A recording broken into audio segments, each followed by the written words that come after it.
সুপ্রিয় দর্শক, আজ আমাদের মাঝে উপস্থিত রয়েছেন বাংলাদেশ ডিউবল অ্যাসোসিয়েশনের সাধারণ সম্পাদক BM শহীদুজ্জামান। শুভ সকাল, কেমন আছেন? জি আলহামদুলিল্লাহ ভালো আছি। প্রথমেই ধন্যবাদ এটিএনকে। এটিএন অবিরাম বাংলার মুখ সায়ের সুমুখ অনুষ্ঠানটার মাধ্যমে ক্রীড়াঙ্গনের কথাগুলো তুলে ধরার জন্য যে ব্যবস্থা করা হয়েছে, এটা আমার কাছে খুবই মানে এই যে এটিএন বাংলা আমাদেরকে এরকম সুযোগ করে দেওয়ার জন্য ধন্যবাদ এটিএন। জি, শুরুতে একটু জানতে চাই যে ক্রীড়ার যে বিষয়টা সেখানে আপনার যুক্ত হয় কিভাবে, মানে ছোটবেলায় কি খেলাধুলা থেকেই এখানে আসা? জি, ছোটবেলায় স্কুল জীবনে লাফ ঝাঁপ, তখন তো আর অন্য খেলা ছিল না, দৌড় লাফ শর্টপুট এইগুলো খেলতাম। স্কুল জীবনে অনেক প্রাইজ টাইজ পাইতাম, দৌড় টোড়ে ভালো ছিলাম আমি। তারপরে যখন পুলিশ বাহিনীতে ভর্তি হই, পুলিশে ভর্তি হওয়ার পরে আমার এক দেশি বলল যে খেলাধুলা যাবে, আমি বলছি হ্যাঁ যাবো। তখন আর কি আমি ওই প্রথমে জীবনে পুলিশের হয়ে সাঁতার খেলছি, পুলিশের হয়ে। তারপরে এই কালের বিবর্তনে হ্যান্ডবল খেলছি, পুলিশ টিমে জাতীয় দলে হ্যান্ডবল খেলছি, তারপরে সাইকেলিং করছি, এই অন্য খেলাও খেলছি, কিন্তু মোটামুটি পুলিশ বাহিনীর হতে 3টে প্রতিনিধিত্ব করছি। ওয়াটার পোলো খেলতাম, সাইকেলিং করতাম, হ্যান্ডবল খেলতাম। ক্রীড়াঙ্গনে এভাবে আসা, এবং আমি সদ্য অবসরেই গেছি, পুলিশের ইন্সপেক্টর হিসেবে কাজ করছিলাম, এবং সবসময়ই আমি ক্রীড়ার সঙ্গে ছিলাম, বাইরে আর যাইনি। দু এক সময় তো শান্তি মিশনে গেছি, আবার কোনো ট্রেনিং এইটুক বাদে আর সবসময় ক্রীড়ার সঙ্গে। আচ্ছা, চাকরি জীবন শেষে ক্রীড়া অঙ্গনে কোন কোন খেলার সাথে যুক্ত ছিলেন? আসলে অনেকগুলোর সঙ্গে জড়িত। আমি হ্যান্ডবল খেলা শেষ করার পরে যখন কি করা যায়, তখন আমি নিজেই একটা গেমের জন্য করলাম, তখন থ্রো বল আসলো।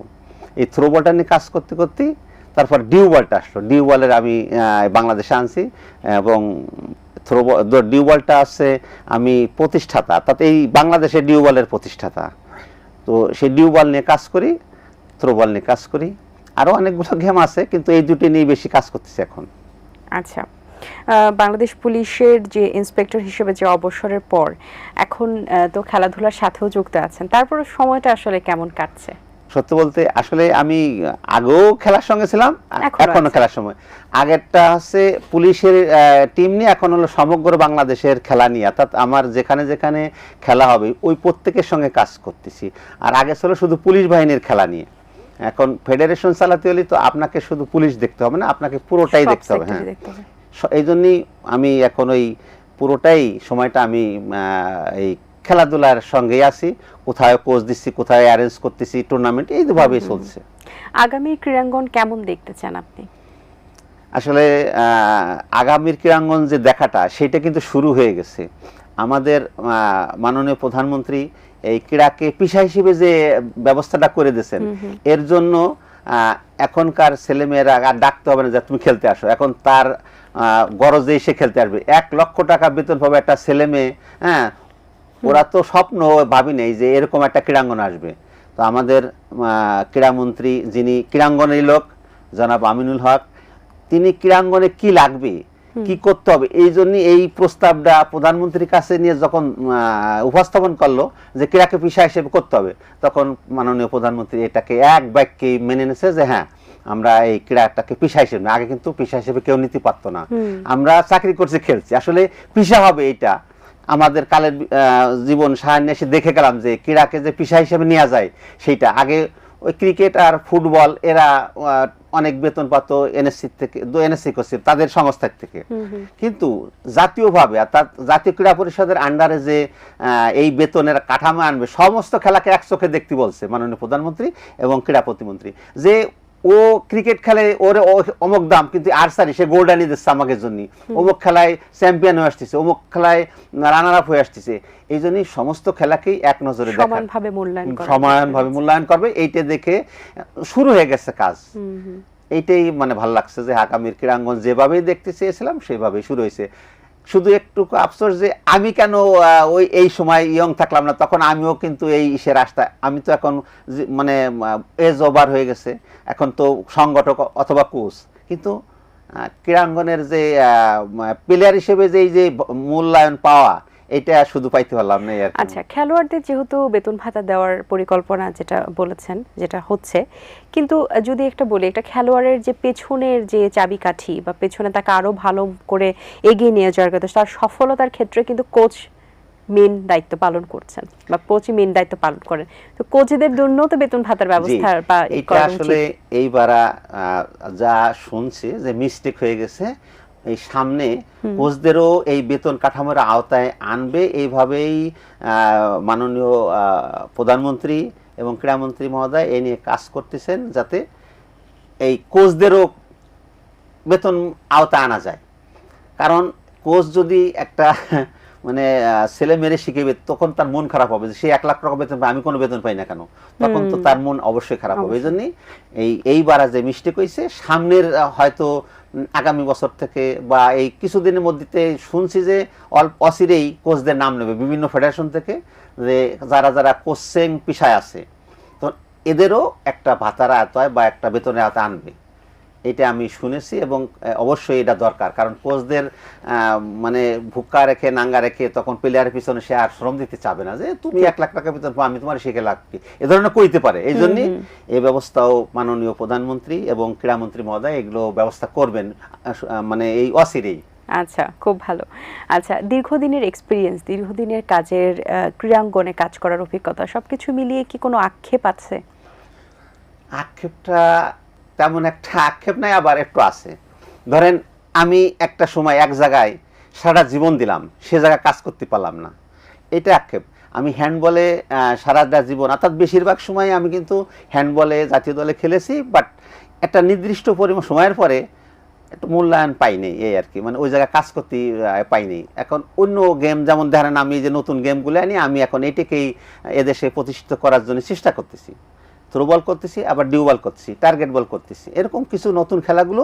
এটা আমার একটা আছে যে নতুন যে খেলাগুলো আসে, এটারে দাঁড় করানোর জন্য আমি যদি কেউ সহায়তা চাই, এই সহায়তাটা আমি করে থাকি। এটা আমার আলাদা একটা নতুনত্ব কিছু যদি আসে, নতুন গেম আসে, তখন ওইটাকে আমি শিখি এবং এই দেশে প্রতিষ্ঠা করার জন্য আমি যেই সাহায্য চাক আমি সেইটার পিছনে কাজ করি। এটাই আমার আলাদা একটা আচ্ছা, নেশা আর কি। এবার আসি একটু নারী খেলোয়াড়দের অংশগ্রহণ নিয়ে। নারীদের অংশগ্রহণ আমরা খেলাধুলাতে বেশ ব্যাপকভাবে দেখতে পাচ্ছি। কেমন লাগে বিষয়টা এবং আপনি কেমন দেখছেন অংশগ্রহণ? সমান তালেই সবাই এগিয়ে যাচ্ছে, নারী পুরুষ দুটোই নিয়ে। আপনি ছেলেদের গোল্ড না মেয়েদের গোল্ড এটা কিন্তু ধরে না, গোল্ড এসেছে আমাদের আর্চারিতে, দিয়া সিদ্দিকি যেমন, রোমান সানাও যেমন, দুজনেই কিন্তু আন্তর্জাতিক বা ওয়ার্ল্ডের থেকে পদক নিয়ে আসছেন, কিন্তু বলছে যে আর্চারিতে বাংলাদেশের পদক, মেয়ে আনলো না ছেলে আনলো তা না, আমরা মেয়ে ছেলের সমান তালি। দেখা যাচ্ছে কোনো কোনো গেমে মেয়েরাই ভালো করতেছে। ধরেন ফুটবলের কথা, ইদানিং যে সাব চ্যাম্পিয়ন হলো আমাদের মেয়েরা, কিন্তু ছেলেরা কিন্তু ওই অনেক আগে হয়েছে, এরপর আর হতে পারেনি। ফুটসালে মেয়েরা চ্যাম্পিয়ন আসতেছে। কিছু কিছু গেমে মেয়েরা কিন্তু আসলে বেশি সাফল্য আনতেছে, ছেলেরা ওইরকম পারতেছে না। যেমন এই ধরেন ভলিবল, কয়েকদিন আগে মেয়েরা রেজাল্ট করে এসেছে, তারা সম্বর্ধনা পেল, অথচ ছেলে টিম পাইনি। এরকম আর কি, মানে এরকম আমাদের ক্রীড়াঙ্গনে মেয়েরা ছেলেরা সমান তালে এগিয়ে যাচ্ছে, কিন্তু আমার এই বর্তমানে কিছুটা এগিয়ে মেয়েরা আছে। আচ্ছা, কিন্তু আমরা দেখি যে যারা ক্রীড়াঙ্গনে মেয়েরা স্পেশালি যারা আসেন, তাদের আসলে ফ্যামিলি থেকে তো একটা স্ট্রাগল থাকে। অনেকে তো স্বতঃস্ফূর্তভাবে ফ্যামিলি সাপোর্ট নিয়ে আসতে পারেন, অনেকে আসতে পারেন না। কিন্তু অনেকেই মনে করেন যে খেলাধুলায় গেলে অন্য কোনো সেক্টরে কাজ করা যায় না বা পড়াশোনা হয় না বা আসলে গ্যাপ পড়ে যায়, শুধু খেলাধুলা নিয়েই থাকতে হয়। এই যে মনোভাব, বা মেয়েদেরকে আসলে খেলাধুলা, যে কোনো খেলাধুলা অংশগ্রহণ করাটাও দরকার কিনা, এটা আসলে মেয়েদের জন্য ভালো কিনা? আসলে মেয়েরাই বেশি করে খেলাধুলা আসে। তার একটা নারী যখন মাতৃত্ব হবে, তার ফিজিক্যালটা আগে লাগবে, তখন সে খেলাধুলায় থাকলে তার ফিজিক্যালটা এটা গ্রো করে। আর একটা সময় ছিল প্রতিবন্ধক, এখন তো বাপ মারা এগিয়ে দেয় যে যাও মা তুমি খেলো, কিন্তু একটা সময় একটা প্রতিবন্ধক ছিল, সামাজিক অবক্ষয়ের জন্য প্রতিবন্ধকতা ছিল, এগুলোর থেকে বের হয়েছে, এটা আমি বলতে পারি যদি থেকেও থাকে তাহলে মানে 5% বা এরকম 10%, তার বেশি না। সমস্ত মায়েরাই এখন চাচ্ছে যে আমার মেয়ে এই খেলবে, আমার মেয়ে ওই খেলা খেলবে, ওই মেয়ে খেলবে, জাতীয় দলে খেলবে।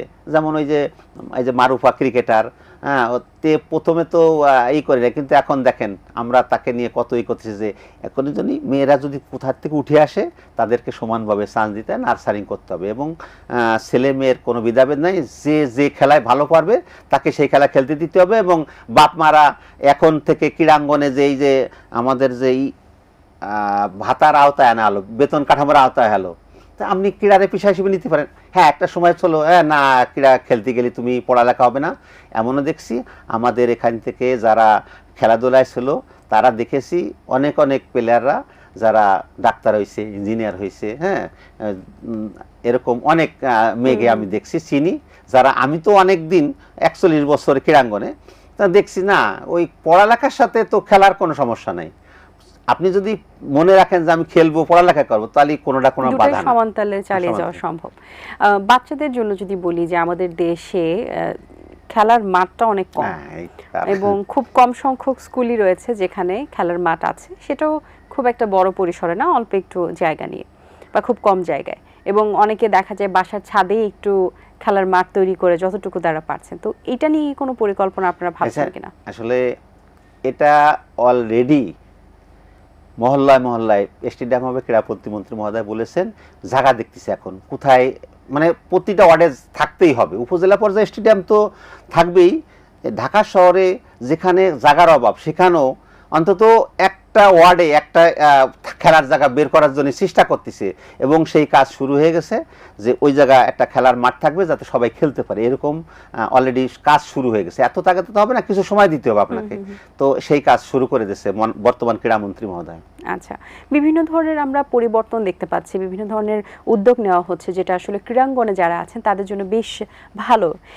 অন্যান্য দেশে যদি আমরা দেখি যে বাইরের দেশে যেভাবে আমরা ক্রীড়াঙ্গন শিল্পীদেরকে যেভাবে সম্মানটা দেওয়া হতো, মর্যাদা দেওয়া হতো, মূল্যায়ন করা হতো, সেই পরিমাণ মূল্যায়ন হয়তো বা এখন পর্যন্ত এই যে উদ্যোগগুলো নেওয়া হচ্ছে এটার মাধ্যমে কিন্তু নেওয়া হচ্ছে। আর কি ধরনের উদ্যোগ প্রত্যাশা করেন আপনারা, বা যেটার পরিবর্তনটা আপনারা চান, যেটা এখন না হোক বাট এটা পরবর্তীতে নিয়ে ভাবনা চিন্তা করা হবে? মেয়েরা খেললে নিচু মনে দেখতো, এই খেলতে যাচ্ছে, এই সেমরা, কিন্তু ওইটা চলে গেছে, ওই সাবজেক্টই চলে গেছে। এখন ক্রীড়াঙ্গনে হ্যাঁ, আপনাকে যখন সামাজিক মর্যাদা, আমার কাছে যখন আমি খেলে কোনো টাকাও পাবো না, তখন সামাজিকভাবে খেলতে গেছে 10 টাকাও পায় না। এখন আমি মাস গেলেই 1 লক্ষ টাকা বেতন পাবে, ভাবা যায়? মানে এটা আপনাকে মর্যাদা আসনে নিয়ে যায়, আর্থিক ব্যাপারটা, ঠিক আছে, এমনি খুব একটা পাত্তা দেওয়া হয় না, আর্থিক মর্যাদা দেওয়া হয়। ধরেন ক্রিকেটাররা লক্ষ লক্ষ টাকা বেতন পাইছে, খেলছে, এই করছে, তাদেরকে নিয়ে সব সময় মানুষ পিছনে দৌড়িত। এখন প্রত্যেক খেলার পিছনে দৌড়তে বলা হয়েছে যে আপনারা, মানে সাংবাদিকদের ডেকে বলছে যে আপনারা ওই মেয়েটা যে ওই আর্চারি খেলায় বা অমুক খেলায় ভালো করছে, ওরে নিয়ে একটু মাতামাতি করেন।